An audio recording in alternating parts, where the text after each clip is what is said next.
Part 1 में हमने देखा था कि टैंग सेंग जो सभी गॉड्स का किंग है, वो अपनी वाइफ शाओ को वापस ढूंढने के लिए अनदर वर्ल्ड में आया था, जहाँ पर वो बहुत ही कमज़ोर हालत में पैदा हुआ था।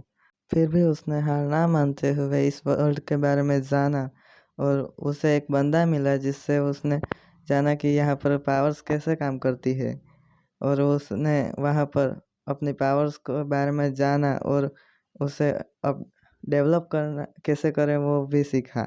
और उसे ये सब करने में ये भी पता चला कि उसकी कुछ स्किल्स यानी कि पावर्स अभी भी काम करती हैं। इस वर्ल्ड में वो उसके ऊपर कोई भी नियम लागू नहीं होते हैं, जो कि इस मनवा में थोड़ा सा कन्फ्यूज़न होंगे, इसलिए मैं आपको बता दूंगा। बीच बीच में आपको बताता रहूँगा कि ये कौन सी पावर है और इसका क्या काम है।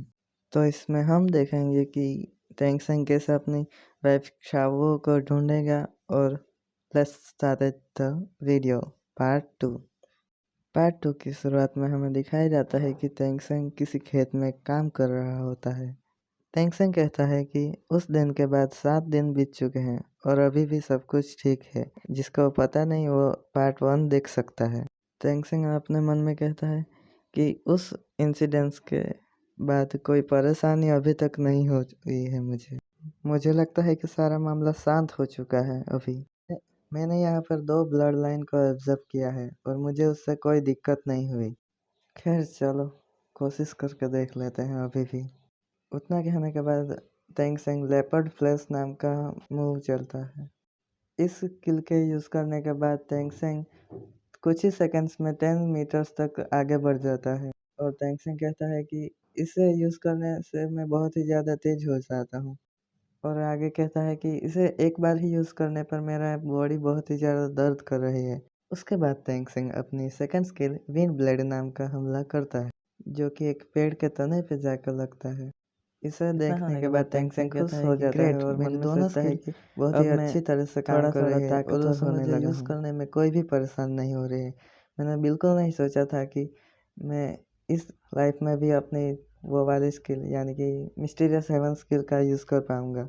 ये सब देख के टैंग सेंग अपने मन में खुश हो रहा था कि मैं इस दुनिया का सबसे ताकतवर इंसान बन जाऊँगा मेरे एबिलिटी एक्सट्रैक्टर स्किल होने के कारण।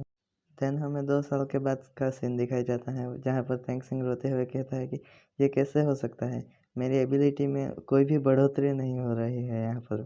देन हमें टैंग सेंग बताता है कि मैंने 2 साल तक बहुत ही ज़्यादा मेहनत की, दिन रात ट्रेनिंग की, मैंने छुप छुप के ट्रेनिंग की, फिर भी मैं मेरी मिस्टीरियस 7 स्किल के 3rd लेवल के पीक तक ही पहुँच पाया हूँ। टैंग सेंग हमें बताता है कि मेरी मिस्टीरियस 7 स्किल के कारण मैं किसी के भी ब्लड लाइन को एक्सट्रैक्ट कर सकता हूँ, फिर भी मुझे दूसरे वर्ल्ड के होने के कारण कुछ तो रिस्ट्रिक्शन लग सकती है।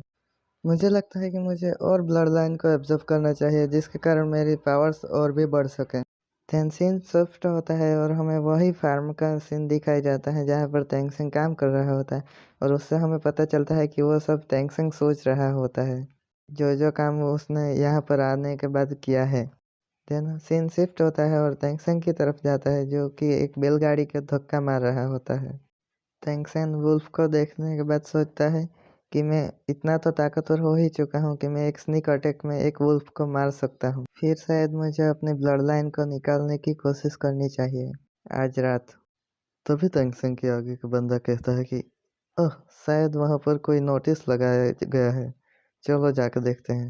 इतना देखने के बाद टैंग सेंग अपने पल्पर डीमन आइस का इस्तेमाल करता है और देखता है कि वहाँ पर क्या लिखा है। ये स्किल टैंग सेंग की पिछले लाइफ की होती है। इस स्किल में ऐसा होता है कि जिससे टैंग सेंग किसी भी इल्यूजन के आर पार आराम से देख सकता है और काफ़ी दूर की चीज़ें भी देख सकता है। उस नोट्स के बारे में बताऊं तो उसमें सिर्फ इतना लिखा होता है कि 3 दिन के लिए विंड वुल्फ टाउन में कुछ लोग आएंगे, जो कि बच्चों में से कुछ बच्चों में जिसके पास ब्लड लाइन की पावर्स होंगी उसे चुनेंगे और उसे अपने साथ ले जाएंगे। तभी टैंग सेंग के पीछे जो वुल्फ मॉन्स्टर होता है वो कहता है कि जल्दी काम करो वरना तुम्हें खाना नहीं मिलेगा। तभी टैंग सेंग काम करते करते सोचता है कि मेरे पास यही एक मौका है जिसमें मैं अपनी ब्लड लाइन की पावर को दिखाकर मैं इस छोटे से वर्ल्ड में से बाहर बड़े वर्ल्ड में जाने की और अपनी आज़ादी को पाने की मैं कोशिश कर सकता हूँ। तभी हमें 3 दिन के बाद का सीन दिखाया जाता है, जहाँ पर बहुत से लोग एक जगह पर खड़े हुए होते हैं, जहाँ पर कुछ लोग आए होते हैं जो कि ब्लड लाइन के पावर को चेक करेंगे। तेंगसेंग इसके बारे में बताते हुए हमें कहता है कि यहाँ पर जो लोग चुने जाते हैं उनको स्लेव्स बना दिया जाता है और यहाँ पर से कुछ औरतों को लिया जाता है जिसके साथ वो लोग गलत काम करके बच्चे पैदा करते हैं, जो कि बहुत ही गलत और दुखद है। वहाँ पर कुछ वुल्फ आए होते हैं जो कि कहते हैं कि यहाँ पर एक ही मौका है तुम्हारे पास अपने स्टेज को बढ़ाने का, तो हमें दिखाओ कि तुम क्या कर सकते हो, अपने चेंजेस दिखाओ। इतना कहने के बाद वह वुल्फ अपना ऑरा बाहर निकालने लगता है। इतना करने के बाद वहाँ पर कुछ बच्चों को बहुत ही ज़्यादा परेशानी होने लगती है, जिसके कारण उनमें से कुछ वुल्फ मॉन्स्टर में ट्रांसफॉर्म होने लगते हैं। वहाँ पर एक लड़का होता है जो कि अपनी ब्लड लाइन के पावर्स को अवेक करता है और एक लड़की होती है जिसके वाइट हेयर होते हैं, वो भी अवेक करती है। वो जो ऑरा निकाल रहा होता है उसके कारण तेंसेंट को भी बहुत ही ज़्यादा परेशानी होती है, लेकिन वो सह लेता है और इस राउंड का नाम होता है स्कैरिंग, जिसमें अपने ब्लड लाइन को अवेक करना होता है। फिर हमें बताया जाता है कि यहाँ पर सिर्फ 3 बच्चे ऐसे हैं जिसने इस टेस्ट को पार किया है। वहाँ पर एक वुल्फ मॉन्स्टर होता है जो कि कहता है कि कमीनो, तुमने यहाँ पर कुछ भी गलत करने की कोशिश की या फिर तुमने झूठ बोला होगा तो तुम सिर्फ हमारे लिए खाना हो, मांस के एक टुकड़े हो। तुम लोग ये मत समझना कि तुमने ब्लड लाइन अवेक कर ली तो तुम बच जाओगे। उसके बाद सीन शिफ्ट होता है और एक रेसिडेंस का सीन दिखाई जाता है जिसमें जिन्होंने अपनी ब्लड लाइन को अवेक किया होता है उनको वहाँ पर रखा गया होता है। उसके बाद दूसरे सीन में दिखाया जाता है कि वहाँ पर 3 बच्चे ऐसे भी थे जो अपनी ब्लड लाइन की पावर को ठीक तरह से यूज़ नहीं कर पाए, इसलिए वो उसकी मौत हो गई। तेंगसेंग वहाँ पर एक कोने में बैठा होता है कि तभी वो वाइट हेयर वाली लड़की तेंगसेंग से कहती है कि तुम सुनो। तेंगसेंग उसकी तरफ देखता है और कहता है कि क्या हुआ? तभी वो लड़की तेंगसेंग से कहती है, क्या तुम सच में अपने आप को ट्रांसफॉर्म कर सकते हो? ये करने में तुम असफल हो जाते हो तो तुम्हें यहाँ पर मार दिया जाएगा। तभी तेंगसेंग मारे जाने के डर से नहीं, लेकिन वो सोचता है कि इसे मेरी परवाह है। तभी वो लड़की तेंगसेंग से फिर से कहती, क्या तुम सच में वो कर सकते हो? तेंगसेंग कहता है कि हाँ, मैं वो कर सकता हूँ। उसके बाद 2 दिनों के बाद का सीन दिखाया जाता है जहाँ पर कोई कहता है कि जितने भी ज़िंदा हो चलो।